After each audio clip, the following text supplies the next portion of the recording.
This is one of my favorite sections of a chapter of one of the Guardians of Ga'Hoole books, because it shows quite a bit of backstory for the main villains.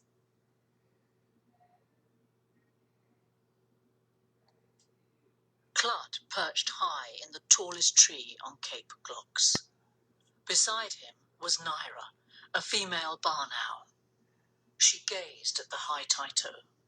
Finally, he was hers. Together they would rule the kingdoms of owls, not just the southern ones, but the northern kingdoms as well. She had picked him out when he was just a nestling. True, she was older, but what did it matter? She was not that much older. She had been so young when she was with the old high Tyto.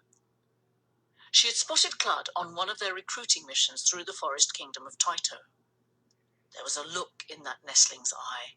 She knew he would be perfect. The old high Tyto couldn't last forever. There was no one else except herself who could lead. But they needed more heirs. There must always be eggs in a nest. They had to think of the future. The kingdom should all be populated with Tytos, with pure ones, and it would be, as soon as they got to the island of Hoole. For it was on that island in the great tree that Kludd and Nyra would have their first true nest, a nest with eggs, young pure ones to hatch by spring. Oh, the very thought of it made her dizzy. Kludd looked at his mate. His black eyes glittered darkly behind the mask. She knew he was anxious. "Soon, my dear, soon. These winterlets will ease off," she said to him. But Kludd was lost in his own thoughts. Yes, there would be eggs.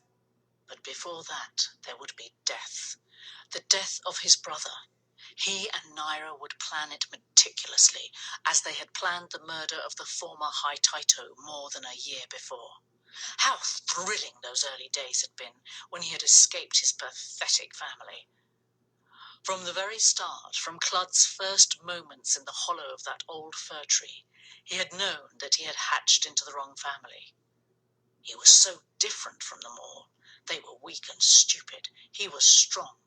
All they seemed to care about were the foolish old legends. Oh, yes, his father knew a lot of history from the old owl kingdoms. He even had a great-grandfather who had fought in the Battle of Little Hoole and lost an eye.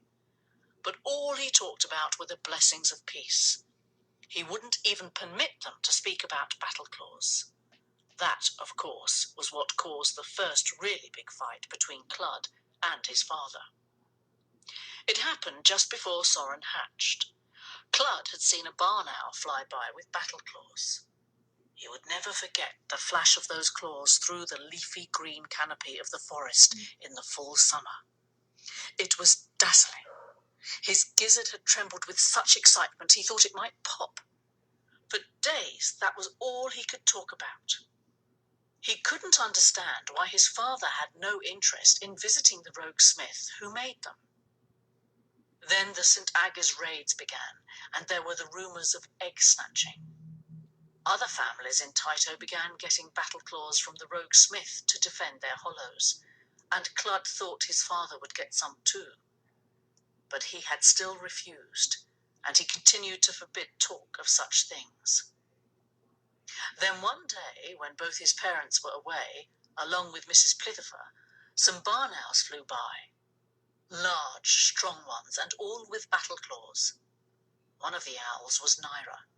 They stopped to chat. Kludd could hardly take his eyes off their shining claws. They didn't speak of long-ago legends. They spoke of parts of forests they had conquered, small rulers they had driven out, some they had killed. Nyra was the largest and most beautiful female barn owl that Kludd had ever seen. Her white feathers were so dense and gleaming, it was as if she held the moon in her face. Kludd later discovered that there was a story told about Nyra. Like the ancient Nyra, for whom she was named, she had hatched on the night of a lunar eclipse. According to some stories, the moon had dropped from the sky that night, and had risen in the face of a young hatchling. When an owl was hatched on the night of an eclipse, an enchantment was cast upon that creature. This charm was sometimes good and led to a greatness of spirit, but sometimes it was bad and led to pure evilness. In Nyra, the enchantment was bad. She was as evil as any owl could be, and when she had first glimpsed Kludd, she knew he would be perfect for the kingdom that she dreamed of, this kingdom of the pure ones that would rule the earth. She could tell that, even as a nestling, his gizzard was full of blood and rage. She had spoken to the former High Tyto about the young barn owl. They had decided to wait until he learned how to fly, and then they would invite him to one of their ceremonies. The ceremonies of the pure ones were somewhat different from those of other owls. Most owls marked the passage of their young from hatchlings to mature owls with ceremonies that celebrated such events as their consumption of first fur on meat, first bones, and first flight. The ceremonies of the pure ones were tests of fierceness and loyalty. There were even tests of rage, for the pure ones valued rage above all else. They equated it with courage. For Kludd's first ceremony, he was required to kill a nest-mate snake of a neighbouring owl family. His next ceremony demanded that he attack and maim an owl, not a Tyto, of course. A northern saw-whet had been found for this purpose. Kludd performed beyond Nyra and the High Tyto's wildest expectations, and proved himself to be an efficient but brutal murderer. The last ceremony was often the hardest. One was required to sacrifice a family member. But Kludd was ready for the task. He had hated Sodden from the moment his younger brother had hatched. He sensed that Sodden was the preferred son. Sodden was so much like his father. He loved the old legends, cared not a whit about battle claws, and was always the perfect little owlet. It drove Kludd mad. So pushing him out of the nest was a joyous task. He was sure that Sodden had died. A defenceless owlet on the ground all night, unable to fly, should have made a tasty treat for a ground predator. Raccoons spent long evenings feasting on flightless owls and other hatchlings that had fallen from nests. When there was no sign of Sodden in the morning, Kludd was sure the raccoons had gotten him. He never suspected St. Agis, and he would never forget his horror when Sodden came flying to Ezelrib's rescue in the Devil's Triangle in Ambala. Sodden had seemed full of a rage that almost matched his own. Kludd had never been so shocked in his life. He had never hated Sodden so much. He had never hated so much. Not even when he had fought the previous High Tyto for the favour of Nyra, and had first been maimed. But even maimed, Kludd was beautiful to Nyra. She loved him more than his family ever had. In her eyes he could do no wrong. Her passion for him was great. It was mighty, and it made him powerful. She sometimes spoke in the fragments of an ancient language of the owls of the northern kingdoms from where she originally came. She would say to him in her lovely, lilting voice, "Erich tui bid mick in stra, erich tui frill in mi morm frissa de nafto, regno de vraun.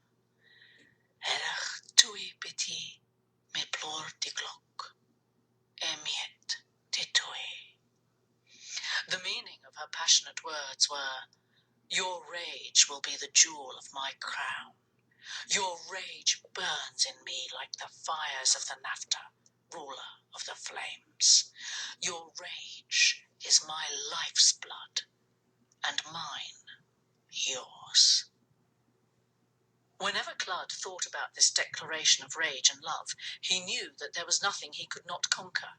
Not an owl, not a kingdom, not even the great tree. Soon it would be theirs. The winterlies were lessening. On the morrow, the siege would begin. Has quite a bit of backstory. to two owls who are practically born bad. I swear that Nyra, she may be a stereotypical villain, but she is still quite a villain. Yeah, yeah. I mean, the pure ones are really freaky. Because of them, I can never look at the word pure the same way again.